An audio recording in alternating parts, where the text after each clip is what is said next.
وكن راضيا لا تسخطن لشدة، كما الشوك لا يعطي الرحيق ولا العنب.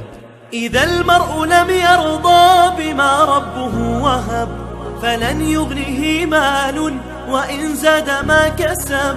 فكن راضيا ترضي الإله بأمره، فدرب الرضا نور ونبت الرضا ذهب. وكن راضيا لا تسخطن لشدة، كما الشوك لا يعطي الرحيق ولا العنب.